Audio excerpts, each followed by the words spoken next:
Good morning, student. Today we are study about science, chapter number 1. The name of the chapter is crop protection and management, means फसल उत्पादन और प्रबंधन।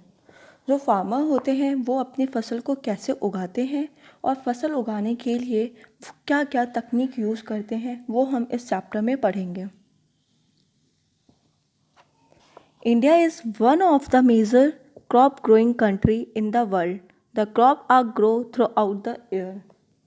India कैसी country है? आप सभी को पता है कि भारत एक कृषि प्रधान देश है जहाँ सबसे ज़्यादा कृषि होती है। भारत में कई वर्षों से कई प्रकार की फसलें उगाई जा रही हैं। Agriculture is the biggest economical activity in India to produce food and also for generating money. कृषि भारत की सबसे बड़ी अर्थव्यवस्था है जो भोजन के लिए और पैसे कमाने का एक जरिया है। Throughout India, crops are grow in different seasons based on the season in which they are grow. Crops are divided into 3 types. Bharat में फसलों को अलग अलग मौसम में उगाया जाता है। मौसम के आधार पर जो फसलें उगाई जाती हैं उन्हें 3 भागों में रखा गया है। Season and location of the place determine the types of crop in a region. मौसम और जगह के आधार पर फसलों का उगाना निर्धारित होता है। What is agriculture? एग्रीकल्चर क्या होता है? Growing plant and receiving animal for food, clothing and other useful product is called agriculture. फसलों को उगाने, जानवरों के लिए भोजन, कपड़े और ज़रूरी चीज़ों के उत्पादन के लिए जो हम खेती करते हैं उसे एग्रीकल्चर या फिर कृषि कहते हैं। Crops. Plant of same kind grow on a large scale for food, clothing, etc. are called crops. खाने के लिए एक ही तरह की फसलों को बड़े पैमाने पर कपड़े और ज़रूरी चीज़ों के उत्पादन के लिए जो हम फसल करते हैं उसे क्रॉप्स कहते हैं या फिर उसे हम फसल कहते हैं। क्लासिफिकेशन ऑफ क्रॉप्स, जो भी हम फसल करते हैं उसको कितने भागों में बांटा गया है। Vegetable, fruits and species. सबसे पहले जो हमारे वेजिटेबल्स में सब्जी, फ्रूट्स में फल और स्पीसीज में होता है हमारे जो भी सारे मसाले होते हैं उसका उत्पादन। सीरियल्स में होता है अनाज जैसे गेहूँ, चावल, मक्का, बाजरा आदि। पल्सेस में होती हैं दालें जिसमें हम क्या करते हैं, दालों का उत्पादन करते हैं जैसे मूंग की दाल, अरहर की दाल, चने की दाल एक्सेट्रा। ऑयल सीड्स क्रॉप्स, जिसमें हम क्या करते हैं, जो ऑयल होते हैं उनकी खेती करते हैं जैसे मस्टर्ड ऑयल, सरसों की खेती, कोकोनट ऑयल, नारियल की खेती, ग्राउंडनट्स ऑयल, हम क्या करते हैं मूंगफली का उत्पादन करते हैं। ये सारे के सारे इनसे हमें क्या मिलते हैं, ऑयल मिलते हैं। टाइप्स ऑफ क्रॉप कि जो हमारी क्रॉप्स हैं उनको कितने पार्ट में डिवाइड किया गया है, 2 पार्ट में डिवाइड किया गया है। पहला रबी की क्रॉप्स और दूसरा खरीफ की crops. Kharif crops, they are generally planted in June and harvested in October. Rice, maize, cotton and groundnut are example of kharif crops. जो हमारी खरीफ की फसलें होती है उन्हें हम रेनी सीजन जून में बोते हैं और अक्टूबर में उन फसलों को काट लेते हैं। जैसे फॉर एग्जाम्पल राइस, मेज, कॉटन और ग्राउंडनट इन सब की खेती हम कब करते हैं, जून में करते हैं और अक्टूबर में फसल को काट लेते हैं। Rabi crops, they are generally planted in November and harvested in April. Wheat, pea and gram are example of rabi crops. जो रबी की क्रॉप्स होती हैं उन्हें हम विंटर सीजन नवंबर में बोते हैं और अप्रैल में फसलों को काट लेते हैं जैसे वीट की फसल, पी की फसल और ग्राम चने की फसल। ये कुछ पिक्चर्स हैं जिसमें हम खरीफ की क्रॉप्स कौन सी होती हैं और रबी की क्रॉप्स कौन सी होती है वो आप देख सकते हो। जो खरीफ की क्रॉप्स होती हैं वो होती हैं कॉटन, मेज, ग्राउंडनट, सोयाबीन और पैडी मीन्स चावल। रबी की क्रॉप्स में ग्राम, चने की फसल, पी, मटर की फसल, मस्टर्ड, सरसों की फसल, वीट, गेहूँ की फसल। हॉर्टिकल्चर, अब हॉर्टिकल्चर क्या होता है? जो वर्ड हॉर्टिकल्चर था उसको सबसे पहले 16वीं शताब्दी में यूज़ किया गया था। जो हॉर्टिकल्चर वर्ड है वो लैटिन लैंग्वेज से लिया गया है। हॉर्टस का मतलब होता है गार्डन और कल्चर का मतलब होता है कल्टीवेशन। मीन्स फसलों को हम गार्डन में कैसे उगा सकते हैं। एग्रीकल्चर प्रैक्टिस मतलब एग्रीकल्चर खेती करने के लिए हम कौन कौन सी कृषि पद्धतियों का यूज़ करते हैं। First soil preparation, second ploughing, levelling, applying fertiliser, selection and sowing of seed, irrigation, watering of crops, weeding and crop production, harvesting and storage. अब हम इन सब के बारे में एक एक करके पढ़ेंगे। फर्स्ट सॉइल प्रिपरेशन मीन्स होता है मिट्टी की तैयारी। हम खेती करने से पहले मिट्टी हमारी कैसी होनी चाहिए वो हम इसमें तैयारी करते हैं। Soil preparation involve plugging, labelling and applying fertiliser. जो सॉइल की जो हम मिट्टी की तैयारी करते हैं उसमें प्लगिंग मीन्स जुताई, लेबलिंग मीन्स हम उसको प्लेन करते हैं और अप्लाइंग फर्टिलाइजर्स कि उसमें हम कौन सी खाद लगाते हैं वो सब किस में आता है, हमारा सॉइल प्रिपरेशन में आता है। प्लगिंग मीन्स क्या होता है, जुताई, कि हम अपने मिट्टी की जुताई किस तरह से करते हैं। The process of losing and turning the soil is called plugging और थिलिंग। जो खेत की मिट्टी ठोस होती है उसे ढीला करने और मोड़ने की प्रक्रिया को जुताई या फिर टाइलिंग कहते हैं।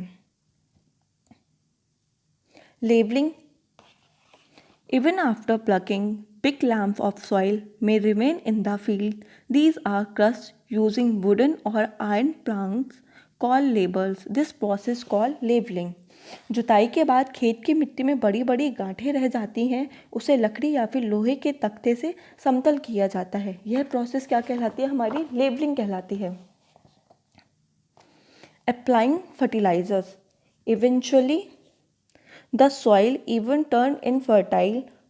To avoid this situation, farmer often add substance called fertilizers. मिट्टी की उपजाऊ क्षमता को बनाने के लिए किसान मिट्टी में खाद लगाते हैं जिससे उसकी उपजाऊ जो क्षमता होती है वो बढ़ जाती है। अप्लाइंग फर्टिलाइजर्स का मतलब होता है खाद लगाना।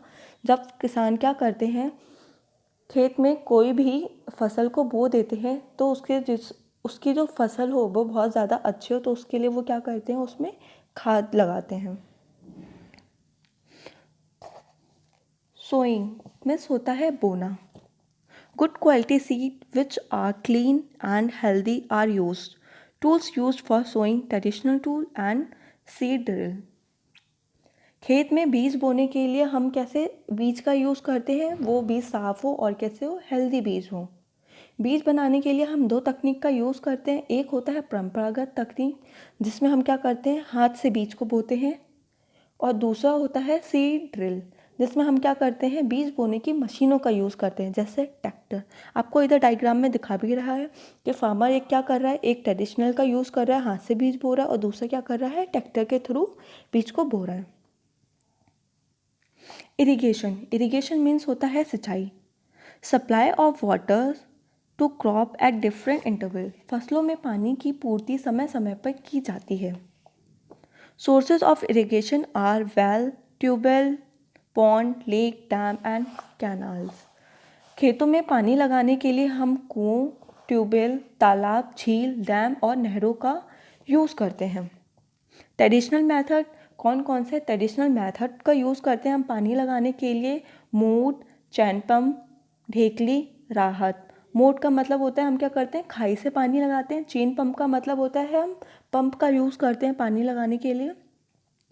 ढेकली का मतलब होता है हम क्या करते हैं, कुएं से पानी लाकर और फिर लगाते हैं। राहत का मतलब होता है हम नहरों के द्वारा पानी लगाते हैं। Modern method, sprinkle method and drip method. Sprinkle method का मतलब होता है कि जो भी हमारी जो क्रॉप्स होती हैं उनको हम क्या करते हैं, एक पाइप के थ्रू बहुत सारे पाइप्स को उसमें ऐड कर देते हैं और ऊपर से हम क्या करते हैं, छिड़काव विधि के द्वारा हम उसको यूज़ करते हैं। ड्रिप मेथड वो होता है जिसमें हम क्या करते हैं, ड्रिप मेथड का मोस्टली यूज़ फ्रूट प्लांट्स में, गार्डन में और ट्री में लगाते हैं, जिसमें हम क्या करते हैं, मेन पाइप को अटैच कर देते हैं और फर्दर छोटे छोटे पाइप को हम क्या करते हैं, उनकी रूट्स के पास ले जाके उनको छोड़ देते हैं, तो इसको बोलते हैं ड्रिप सिस्टम।